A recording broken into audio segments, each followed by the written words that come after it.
PAPDA et Racine Peuple, invitez-nous dans une semaine de solidarité avec Cuba, qui commence jeudi avec une conférence de presse et qui a fini vendredi à partir de 1h à 3h30 dans l'auditorium Faculté Sciences Humaines pour une conférence débat approfondie sur la question du blocus et de différentes formes de solidarité que nous avons fait avec Cuba. Et solidarité, ça, est essentielle, est important, est fondamental, parce que je dis, crise politique et institutionnelle terrible que le peuple haïtien vit là, il n'est pas isolé. C'est une crise qui rentrait à l'intérieur de tout un ensemble d'agressions que l'impérialisme américain fait contre le peuple. Agressions qui passaient par tout un ensemble d'instruments, d'un coup par exemple militarisation, d'un coup accord commercial, d'un coup campagne médiatique et d'un coup tout des campagnes d'assassinat. D'un coup ça a fait Colombie par exemple, côté que dans une seule année, tu as passé 650 militants droits monde. Et Honduras, côté qu'il a assassiné chaque jour militants qui défendent le droit sur la question de l'environnement, droit environnement. Et donc, il y a une offensive multiforme contre le peuple. Et c'est une offensive pour capable assurer domination exclusive et contrôle exclusif de multinationales américaines sous Caraïbes. Et surtout que nous sommes en période de transition hégémonique, côté que l'économie américaine a un problème. Donc, dans ce sens, il est très important que nous soyons capables d'inscrire qu'aucune chaîne crise que nous vivons dans le pays haïtien dans un contexte global et que nous voyons que réponse à la crise doit être globale tout. C'est dans ce sens que nous pensons que solidarité avec Cuba est important et solidarité avec Cuba est capable de permettre de comprendre, approfondir davantage cause crise que nous vivons dans le pays d'Haïti et nous sommes capables de comprendre que blocus contre Cuba, blocus contre Venezuela, militarisation région, campagne médiatique, c'est le même bagaille qui a fait tout en Haïti, côté qui a appuyé une dictature sanguinaire et une dictature qui violait tout droit peuple haïtien et qui a amusé pour être capable de craser toute institution démocratique du pays. Donc dans ce sens, bataille contre dictature, bataille contre référendum Malachon, bataille contre élection que vous organisez dans la fin d'année, bataille ça, c'est des batailles qui sont vitales pour le peuple haïtien, même j'entends bataille contre le blocus que imposé Cuba, des vitales pour le peuple cubain, il faut qu'on fait collection entre différentes batailles. Quand on a parlé de Cuba, il faut nous dire que le peuple cubain toujours assuré une présence solidaire auprès du peuple haïtien. Cuba, c'est le seul pays dans la région côté respecter migrants haïtiens. C'est le seul pays dans la région côté respecter culture haïtienne. C'est le seul pays dans la région côté que le gouvernement cubain a organisé une cérémonie place de la Révolution en 68, côté aussi richesse industrie supérieure cubaine, ils ont doué à travailleurs haïtiens et Fidel Castro a décidé qu'à partir de jour ça, tous descendants haïtiens ont droit automatiquement à la nationalité cubaine. Vous pouvez avoir une différence traitement qui gagne entre ça avec le traitement que nous avons subi Bahamas et que nous avons subi dans la République dominicaine. En plus de ça, ça fait 23 ans que Brigade médicale cubaine est présente en Haïti. Actuellement, nous avons 300 médecins cubains qui travaillent sur tout le territoire du pays d'Haïti. Je veux dire, en autant des problèmes de circulation, etc., les médecins cubains sont présents dans toute communauté rurale. Ils travaillent chaque jour. Ils n'ont pas fait encore quelques coopérants français ou quelques coopérants européens qui en ont depuis un petit problème. Ils ont fait mes programmes, ils ont viré d'eau. Okay? Pendant l'année 2020, la coopération médicale cubaine a réalisé 21 706 opérations chirurgicales. Ils ont réalisé plus de 3 632 accouchements. Ils ont réalisé plus de 600 000 traitements. Ils ont fait 70 000 personnes récupérer vision avec traitement en G. Donc toute opération ça a fait aujourd'hui et ils ont fait sans que pas gagner machine propagande. Même gens le USAID font un petit prêter un petit cob. Autant de tous les médias applaudissent. De parler de la générosité américaine. Ils n'ont pas jamais parlé de coopération cubaine et de apport essentiel que le fait à la vie dans le pays d'Haïti. Parce que c'est ça, principe fondamental socialisme, c'est la défense de la vie. Et la vie passe avant toute bagaille. Donc, dans ce sens-là, il est important que nous profitions de moments ça, côté que tout partout sur la terre, il y a campagne contre le blocus là. Il est important tout que nous soyons capables d'expliquer qui c'est qui blocus contre Cuba. Blocus contre Cuba sont actes illégaux, sont actes arbitraires, sont actes qui violent toute convention internationale, sont actes qui basés sur le principe d'extraterritorialité et qui violent toute convention des Nations Unies. Et en plus, sont actes qui dénoncent chaque année par un vote presque unanime des 193 pays qui forment l'Assemblée générale des Nations Unies qui dit pas les blocus. 193 pays, toujours qu'on vote qui est autour de 189, 188, 190 qui dit contre blocus. Donc, ouais, qui qualité de démocratie qui vient des Nations Unies. Parce que 190 pays sur 193 disent pas les blocus et le blocus la pire. Nous voyons que nous avons ordre mondial tête en bas. Donc, je dis, il est important que nous soyons capables de comprendre qui ça blocus là est, que nous soyons capables de comprendre qui connexion qui vient de blocus contre Cuba et crise que le pays d'Haïti a chaque jour. Parce que c'est exactement la même nature. Et je dis, il faut nous capables de saluer et applaudir la coopération cubaine, présence Cuba, présence solidaire Cuba. Pendant 23 ans, ça a déployé brigade Henri Rive, qui sont une brigade qui ont déployé dans le cas de catastrophe. Ils ont déployé déjà 3 fois en Haïti. Ils ont déployé après le séisme 12 janvier 2010. Ils ont déployé après l'introduction choléra par les Nations Unies en octobre 2010. Et ils ont déployé en mars 2020 dans la question COVID-19. Donc, son présence solidaire, son présence extrêmement importante et nous profiter pour nous saluer extraordinaire démonstration de solidarité que la révolution cubaine a fait avec les peuples du monde dans la question Covid là. Quand un petit pays pauvre comme Cuba a aidé un pays comme l'Italie ou bien l'Espagne qui est 50 fois plus riche en PIB passé. Donc, et générosité ça tout, il est accompagné de capacités scientifiques, côté que Cuba a réussi déjà à produire 4 vaccins, dont il y a les Soberanados, qui est reconnu déjà par l'OMS comme un des meilleurs vaccins qui produit sur la Terre. Et tout l'autre pays latino-américain qui est riche dans le Cuba, n'a jamais réussi à produire vaccin. Malgré que, je dis, il y a des centaines de milliers de monde, par exemple, qui ont mouru au Brésil de COVID-19. Donc, dans ce sens, nous pensons que solidarité entre peuple haïtien avec peuple cubain, ça va être essentiel.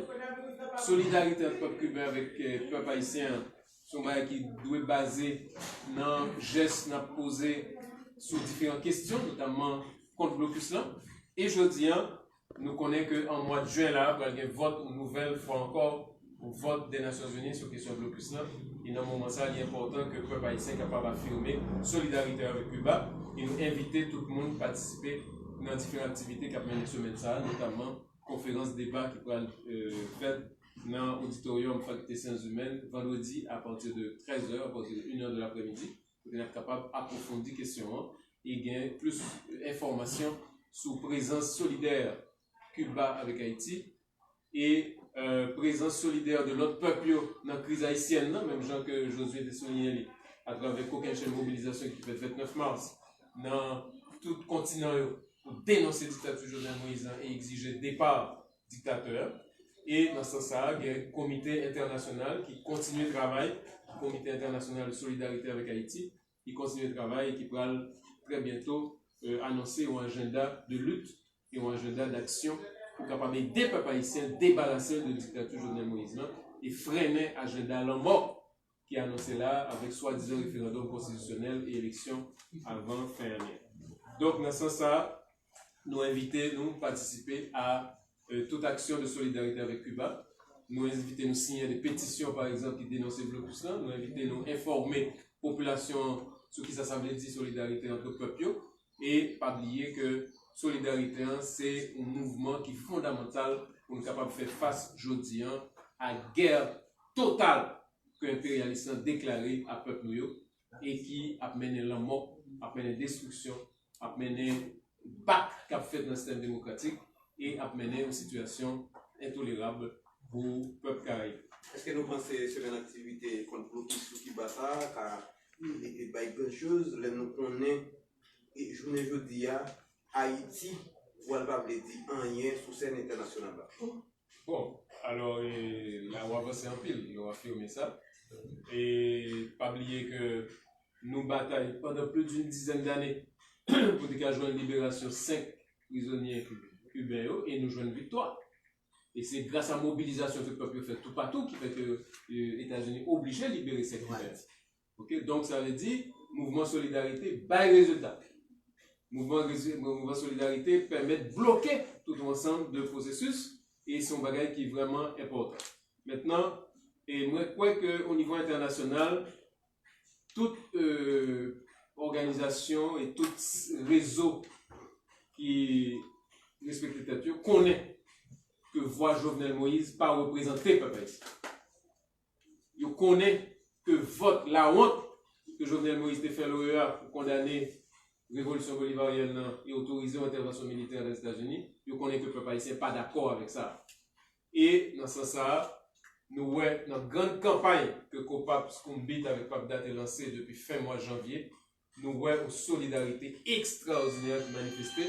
Côté que tout le peuple connaît qui qualité problème, qui qualité malheur qui sous pays aujourd'hui, qui qualité dégâts, qui qualité destruction, qui qualité crime qu'a fait contre le peuple haïtien.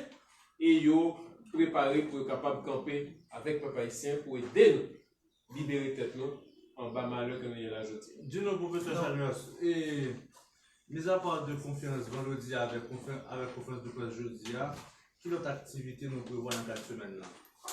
Bon, il y a une pétition, donc il y a une signature de pétition. On a profité vendredi pour que nous soyons capables de faire signer massivement. Et puis pendant toute semaine, il y a des émissions dans des espaces significatifs de radio et de télévision pour nous capables de parler de blocus là et montrer la nécessité pour que le peuple haïtien campe face à blocus là. Il y a un autre bord. La assisté là, on est capable de venir l'ensemble, puisque même bagaille chaque jour, à une remontée significative de taux changeant. Comme économiste, déjà nous connaissons qui poids niveau financement monétaire avec tout ça, nous déjà à plus de 35 milliards d'euros à mi. C'est mi, oui, à mi, début mi, l'exercice fiscal là. Pour moi-même, comme économiste, on va assister à la situation comme ça, et à qui ça n'est capable d'attendre nous dans le jour qui vient. Nous connaissons que le financement monétaire, tout change, qui n'est pas direct par rapport à la configuration économique haïtienne sur le niveau d'inflation. Bon, on n'a pas assisté à un effondrement économique, donc effondrement que nous vivons, pas seulement politique et institutionnel, mais l'économique tout. Côté que nous gagnons une situation très grave sur le plan humanitaire, côté nous gagnons aujourd'hui, pendant le gouvernement Jovenel Moïse, quand c'est nous qui gagnons, vous multipliez par 2. Aujourd'hui, on gagne 4,4 millions de monde que considérés en situation d'urgence humanitaire. Et il y a longtemps que le pays n'a pas dans une situation aussi grave.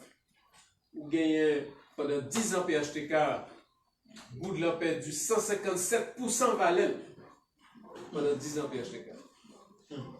Et il est clair que même genre plusieurs économistes disent l'amélioration qui te gagne de taux de change là, en faveur de Goud là, c'est un bagage conjoncturel et qui n'a pas de cas durer et qui, parce que pour être capable de durer, il faut qu'il était accompagné d'un ensemble de mesures structurelles.